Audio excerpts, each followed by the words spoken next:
అన్నమయ్య జిల్లా రాజంపేట టీడీపీలో చిచ్చురేగింది. సార్వత్రిక ఎన్నికల్లో ఓటమితో ఇక్కడ కొత్త నాయకత్వాన్ని తీసుకొచ్చేందుకు టీడీపీ అధిష్టానం కసరత్తు ప్రారంభించింది. బయట నుంచైనా కొత్త నేతను ఇన్ఛార్జిగా నియమించాలని పార్టీ ప్రయత్నిస్తోంది. అయితే రాజంపేటలోని నాయకులు మాత్రం ఎవరికి వారే ఇన్ఛార్జ్ పదవి కోసం వెంపర్లాడుతున్నారు. అధికార పార్టీ ఇన్ఛార్జ్ కావడంతో అందినంతకు దోచేసుకోవచ్చనే లక్ష్యంతో పైరవీలు తీవ్రం చేశారు. దీంతో రాజంపేట టీడీపీ రాజకీయం రసవత్రంగా మారింది. ఇంతకీ అక్కడ ఏం జరుగుతోందో చూద్దాం. అన్నమయ్య జిల్లా రాజంపేట నియోజకవర్గం రాజకీయాలు ఎప్పుడూ హాట్ గానే ఉంటాయి. గతంలో ఇక్కడ గెలిచిన పార్టీయే రాష్ట్రంలో అధికారంలోకి వస్తుందన్న నానుడి ఉండేది. కానీ ప్రస్తుత సార్వత్రిక ఎన్నికల్లో మాత్రం ట్రెండ్ మారింది. రాష్ట్రంలో కూటమి అధికారంలోకి వచ్చినా ఇక్కడ మాత్రం టీడీపీ అభ్యర్థికి విజయం దక్కలేదు. ఎన్నికల్లో ఇక్కడ నుంచి స్థానిక నేతలతో పాటు పలువురు నాన్ లోకల్ అభ్యర్థులు టికెట్ ఆశించడంతో పాటు నియోజకవర్గ ఇన్ఛార్జిగా కొనసాగేందుకు కూడా ప్రయత్నాలు చేశారు. అయితే అప్పటి రాజకీయ సమీకరణాల్లో భాగంగా ఎన్నికల ముందు రాయచోటికి చెందిన జిల్లా పరిషత్ మాజీ వైస్ చైర్మన్ సుగవాసి బాలసుబ్రహ్మణ్యంను టీడీపీ బరిలో దించింది.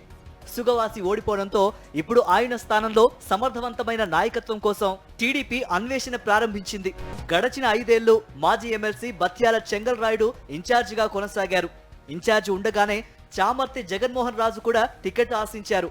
టికెట్ కోసం ఎంతమంది ప్రయత్నించినా రాజంపేట టీడీపీ టికెట్ సుగవాసి బాలసుబ్రహ్మణ్యంకే దక్కింది. అయితే టికెట్ దక్కని నేతలు పార్టీ అభ్యర్థి విజయం కోసం పనిచేయలేదన్న విమర్శలు వెల్లువెత్తాయి.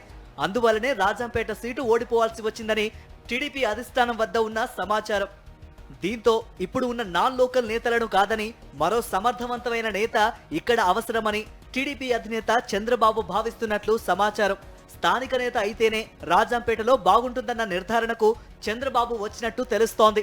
ఈ నేపథ్యంలోనే రాజంపేట నియోజకవర్గంలో మంచి పట్టున్న మాజీ ఎమ్మెల్యే మేడా మల్లికార్జున్ రెడ్డి వైపు టీడీపీ అధిష్టానం దృష్టి సారించినట్లు తెలుస్తోంది. ఈయన 2014లో టీడీపీ తరఫున ఎమ్మెల్యేగా గెలిచి ఆ తర్వాత 2019లో వైఎస్ఆర్సీపీ తరఫున పోటీ చేసి విజయం సాధించారు. కానీ ఇటీవల ఎన్నికల్లో వైఎస్ఆర్సీపీ నుంచి టికెట్ లభించకపోవడంతో ఎన్నికలకు దూరంగా ఉండిపోయారు. అదే సమయంలోనే టీడీపీ నుంచి అవకాశం ఇచ్చేందుకు ఆ పార్టీ అధిష్టానం సంసిద్ధతను తెలిపినా మేడా మాత్రం సైలెంట్ గానే ఉండిపోయారు. రాజంపేటలో పోటీ చేసిన సీటు ఆశించిన నేతలందరూ నాన్ లోకల్ వారే కావడంతో టీడీపీ అధినేత చంద్రబాబు మేడా మల్లికార్జున రెడ్డి వైపు దృష్టి సారించినట్లు తెలుస్తోంది. ఎన్నికల్లో టీడీపీ నుంచి టికెట్ ఇస్తామన్నా స్పందించని మేడా ఇప్పుడు ఇన్ఛార్జ్ బాధ్యతలు ఇస్తామన్నా సైలెంట్ గానే ఉన్నారు. దీంతో రాజంపేట టీడీపీ ఇన్ఛార్జ్ పదవి కోసం ఎవరికి వారే తీవ్రంగా ప్రయత్నిస్తున్నారు. తమ అభ్యర్థికి రాకుండా అడ్డుకునేందుకు కూడా పైరవీలు చేస్తున్నారు. మొత్తం మీద రాజంపేట టీడీపీ రాజకీయాలు రసవత్తరంగా మారాయి.